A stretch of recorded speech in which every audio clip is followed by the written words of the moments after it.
এই যে দাদু, এই স্টেশনের সম্বন্ধে এত কিছু শোনা যায়, এই ঘটনাগুলো কি সত্য না পুরোটাই গুজব? Hello friends, welcome back to my new blog.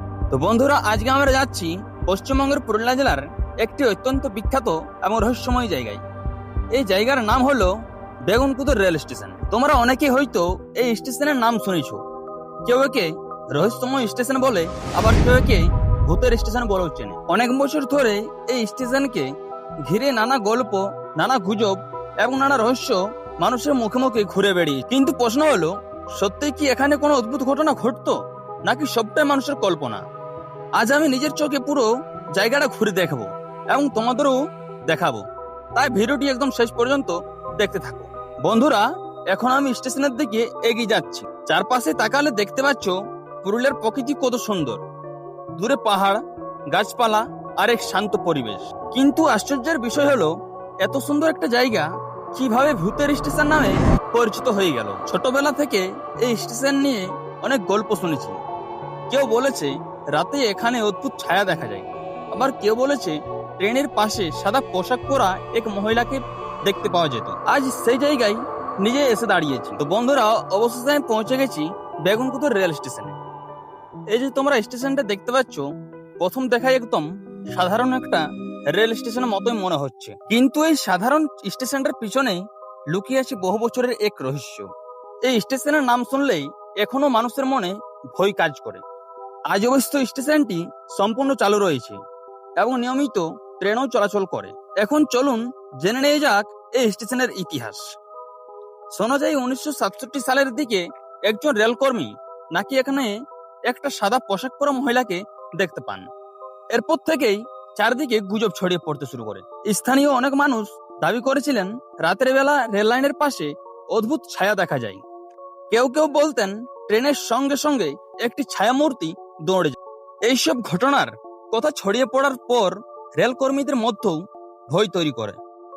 ধীরে ধীরে স্টেশনটি প্রায় পরিত্যক্ত অবস্থায় চলে যায়। বহু বছর ধরে এখানে স্বাভাবিক কার্যকলাপ বন্ধ। তো চলুন এখানকার স্থানীয় বাসিন্দাদের কাছ থেকে আসল সত্য ঘটনাটা জেনে নেব। ও দাদু, আপনার নাম কি? জগদানন্দ মাহাতো। আপনি কি এই এলাকার বাসিন্দা? হ্যাঁ, আপনি এখানে কত বছর থেকে আছেন? অনেক দিন ধরে।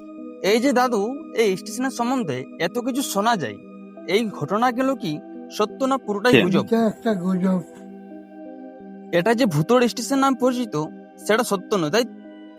না, সত্যি নয়। আচ্ছা, আপনি কি এই স্টেশনের সম্বন্ধে কিছু বলতে চান? হ্যাঁ, বলতে চান। আপনার কি মনে হয় এই স্টেশনের সম্বন্ধে কি অভিজ্ঞতা আপনার?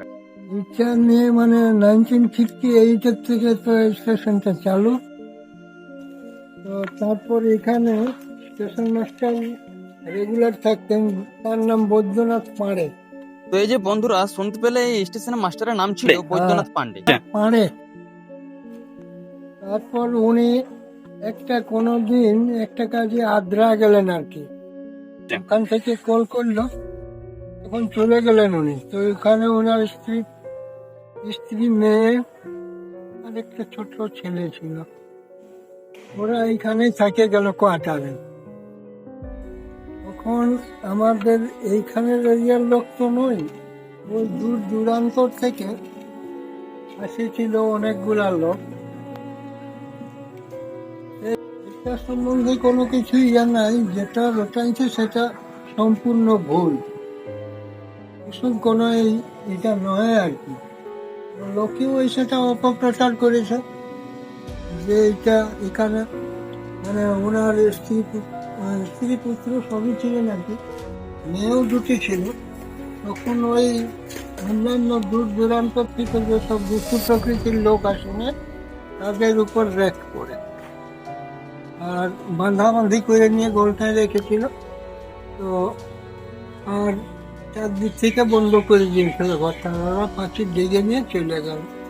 তারপর যখন স্টেশন মাস্টার আসলেন, তখন খুলতে বলছে, তো বলছে আমরা বাঁধা আছি, কি করে খুলবো, খুলতে না গেলে। তখন উনি পাখি ভেজে নিয়ে পায়রা নিয়ে দেখছে এই অবস্থা, তাদের অবস্থা একদম কাহিল।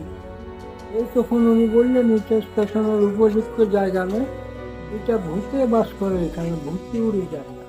আর সেইখান থেকে কিন্তু ভূতের নামে পরিচিত। হ্যাঁ, আপনি তো এখানকার বাসিন্দা, আপনি কি কোনোদিনও কোনো অদ্ভুত ঘটনা ঘটতে বা শুনতে দেখেছেন নিজের চোখে? না, আপনি আর কি বলতে চান এই স্টেশনের সম্বন্ধে? আর কিছু নয়, ওই তো বললাম। আচ্ছা দাদু, এই যে স্টেশনের কোনো কাজ কোনো পরিবর্তন হয়েছে না আগের মতোই রয়েছে? আমাদের থেকে অনেকটা চেঞ্জ হয়েছে। আগের তুলনায় অনেকটাই চেঞ্জ হয়েছে। হ্যাঁ, যেমন কি কি চেঞ্জ হয়েছে? যেমন এখন সব কিছু লোকজন দেওয়া আসা রাত্রিবেলা। আচ্ছা দাদু, আগে নাকি রাত্রেবেলা কোনো ট্রেন এখানে দাঁড়াতো না, এটা কি সত্যি? হ্যাঁ, জানো তো, দাঁড়াতো কিন্তু খুব কম। খুব কম। আর এখন মোটামুটি সব ট্রেনেই দাঁড়ায়। হ্যাঁ, সকাল ট্রেন যায়নি। আচ্ছা দাদু, শুনেছিলাম আগে নাকি এখানে রাত্রে এলে অনেকে ভয় পেত, তো এখন কি ওইরকম অবস্থায় আছে না এখনো অনেকটাই স্বাভাবিক হয়েছে? না, কোনো অসুবিধা নেই। এখন কোনো অসুবিধা নেই? না, আচ্ছা দাদু, আপনাকে যদি একা এখানে থাকতে বলা হয় রাত্রেবেলা, তাহলে কি আপনি একা থাকতে পারবেন? আপনার কোনো ভয় নেই তো? না, তো বন্ধুরা, এই যে দেখতে পাচ্ছ দাদুকে, এই দাদুকে দিয়ে তো সব জিজ্ঞেস করলাম, এই ঘটনাটা নাকি পুরোটাই মিথ্যে, এটা কোনো রিয়েল ঘটনা নয়। আর এই যে পশ্চিমবঙ্গের পুরুলিয়া ডিস্ট্রিক্টের মধ্যে বেগুনকুদর স্টেশনটি একদম পুরো অত্যন্ত ভয়াবহ রহস্যময় জায়গা এবং ভূতের স্টেশন নামে পরিচিত ছিল, সেটা কিন্তু একদম মিথ্যে কথা। এই যে ইনি 1968 সাল থেকে এবং তার আগের থেকে বসবাসকারী, এবং আমার মনে হয় যে ইনার থেকে ভালো আর কেউ জানতে পারেন না। এই যে বন্ধুরা, তোমরা দেখতে পাচ্ছ আমি যখন থেকে এসেছি তখন থেকেই কিন্তু 4-5 মিনিট পর পর ট্রেন যেতে হচ্ছে। তো বন্ধুরা, এটা দেখে তোমাদেরও মনে হবে যে এটা কোনো রহস্যময় জায়গা বা কোনো ভূতের স্টেশন বলে মনে হয় না। তো বন্ধুরা, আমি সেই সকল কন্টেন্ট ক্রিয়েটরকে বলছি যে এই বিষয়টা সম্পর্কে না কিছু জেনে কিন্তু অনেক মিথ্যে প্রলোচনা করেছেন এবং এই ঘটনাটাকে আরো বড় করে ভয়াবহ সৃষ্টি করেছেন।